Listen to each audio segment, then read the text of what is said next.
অনুষ্ঠান হচ্ছে যে এই বড়দিন।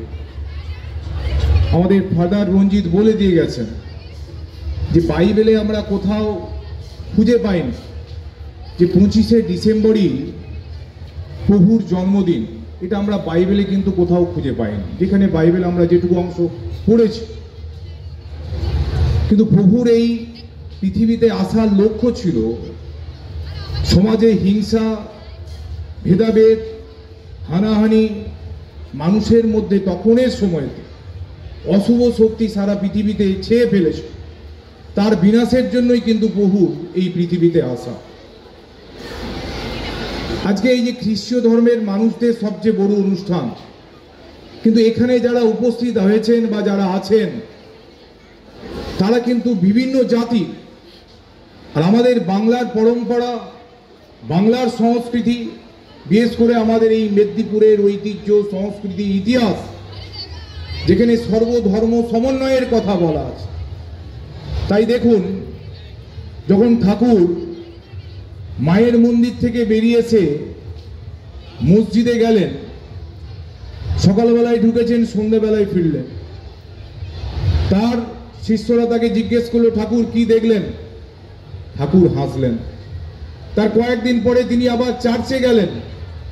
তার শিষ্যরা জিজ্ঞেস করলেন, ঠাকুর কি দেখলেন? ঠাকুর সেখানেও ঠাকুর হাসলেন। ঠাকুর বললেন যে মন্দির হোক, মসজিদ হোক, গির্জা হোক, যেখানেই গেছি সেখানেই মাকে দেখেছি, সেখানেই যিশুকে দেখেছি, সেখানেই আল্লাহকে দেখেছি। ঠাকুর বললেন যে মানুষের সেবাই হচ্ছে, আর মানুষের সেবার মধ্য দিয়েই ঈশ্বরকে পাওয়া। তাই তিনি সেদিন বলে উঠলেন, জীবে প্রেম করে যেই জন, সেই জন সেবিছে ঈশ্বর। তাহলে আমরা মন্দিরে যাব, মসজিদে যাব, গির্জায় যাব, কিন্তু আমাদের ধর্ম যেমন হয় মানবতা, আমাদের পরিচয় হয় যেমন আমরা মানুষ। অর্থাৎ আমাদের প্রত্যেককে মানবতার পরিচয়ে নিজেদেরকে বাঁচতে হবে। আর মানবতার পরিচয় মানুষের পাশে থেকে মানুষের অসময়ের বিপদের বন্ধু হিসাবে কাজ করে যাওয়া, সেটাই কিন্তু আমাদের মানবতার পরিচয়। তো আজকে সেটা অনেকাংশে কমে আসছে। তাই আজকের দিনে আমাদের সকলের প্রার্থনা প্রভুর কাছে, প্রভুকে যখন মারছেন, প্রভু তখন বলছেন যে ওরা কি করছে ওরা জানে না, ওদেরকে ক্ষমা করে দাও। অর্থাৎ প্রভুর যে আদর্শ, তার যে চিন্তা ছিল, তার যে লক্ষ্য ছিল, যে ক্ষমা, প্রেম, ত্যাগ, সংযম, সহিষ্ণুতার মধ্য দিয়ে এই পৃথিবীকে আস্তে আস্তে করে এগিয়ে নিয়ে যাওয়া, আজকের দিনে সেটাই কিন্তু আমাদের কমে যাচ্ছে। কারণ আমরা সবাই অন্যের সমালোচনা করতে ব্যস্ত থাকি। কেউই আমরা আত্মসমালোচনা, আত্মোপলব্ধির মধ্য দিয়ে নিজেদেরকে এগিয়ে যেতে চায় না।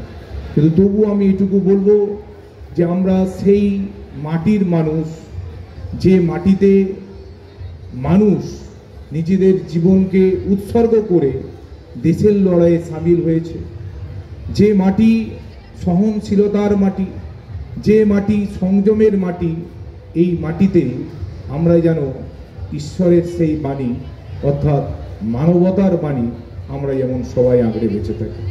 আমি আবার একবার ফাদার ভিনসেন্ট লোবোকে আমি ধন্যবাদ জানাবো যে উনি পুরনো স্মৃতিতে, আমি অনেকগুলো প্রতিষ্ঠানে পড়াশোনা করেছি, 10-12টা প্রতিষ্ঠান, তার মধ্যে শুরুটা বলতে পারেন এই প্রতিষ্ঠান থেকে। এই প্রতিষ্ঠানে ফাদার সিস্টারদের আশীর্বাদ, তাদের ভালোবাসা, তাদের ছোটবেলায় কোলে পিঠে মানুষ করার মধ্য দিয়েই বড় হওয়া, আবার সেই প্রতিষ্ঠানে এসে ফাদারদের কাছ থেকে আবার পুরোনায় আশীর্বাদ পাওয়া, এটাও একটা পুরনো স্মৃতিতে ফিরে আসা।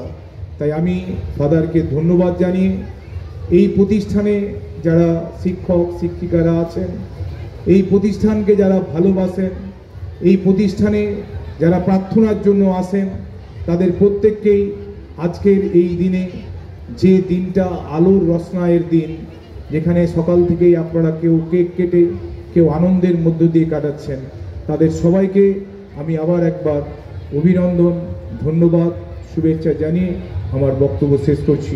নমস্কার। আজকে ঐতিহাসিক মেদিনীপুর শহরের ঐতিহ্যশালী চার্চের মেলা।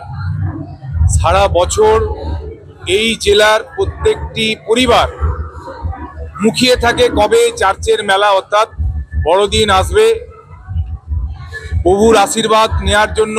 দেখতে পাচ্ছেন যে হাজার হাজার মানুষ দাঁড়িয়েছিল প্রভুর কখন তার আশীর্বাদ নেবে। একদিকে প্রভুর আশীর্বাদ নেওয়া, আর একদিকে বড়দিনের আনন্দ একদম চুটিয়ে এই মাঠ থেকে উপভোগ করে বাড়ি ফিরে যাওয়া। তার মধ্য দিয়ে আমাদের মেদিনীপুরের এই ঐতিহ্যশালী আমাদের যে চার্চের মেলা, আমরা যেটা আমাদের কাছে একটা গর্বের মেলা। আরও অনেক মেলা হয়, কিন্তু চার্চের মেলার মধ্যে আলাদা ঐতিহ্য, আলাদা ইতিহাস বহন করে। একদিকে আবার বলছি, একদিকে প্রভুর আশীর্বাদ আর একদিকে মেলার আনন্দ, এটা একমাত্র চার্চে এলেই পাওয়া যায়। আর তার জন্যই আমাদের সারা জেলায়, এমনকি বাইরেরও, মানে ধরুন আমি যখন কলকাতাতে পড়াশোনা করতাম তখনও মুখিয়ে থাকতাম যে কবে 25শে ডিসেম্বর আসবে, চার্চের মেলাতে আসব, এসে প্রভুর আশীর্বাদ নেব আর মেলার আনন্দ একবারে চুটিয়ে ভোগ করে আবার বাড়ি ফিরে যাব। তো স্বভাবতই আজকে আমরা আমাদের এই ঐতিহাসিক মেদিনীপুর শহরের সমস্ত নাগরিকবৃন্দকে ধন্যবাদ জানাবো, শুভেচ্ছা জানাবো, অভিনন্দন জানাবো। সবাই আপনারা বড়দিনের আনন্দ উপভোগ করুন। কয়েকদিন পরে আবার নতুন ইংরেজি নববর্ষের নতুন বছর শুরু হবে। সবাইকে আগাম শুভেচ্ছা অভিনন্দন জানাচ্ছি। আর সবচেয়ে বড় জিনিস হচ্ছে যে আমাদের ফাদার, যিনি আমাদের এই প্রতিষ্ঠানের বড় ফাদার, আমাদের সবার শ্রদ্ধেয় ভিনসেন্ট লোবো মহোদয়, তিনি আছেন, আমাদের সিস্টাররা আছেন। ওনাদের আশীর্বাদ নিয়ে ফিরে যাচ্ছি, এটা একটা বড় প্রাপ্তি।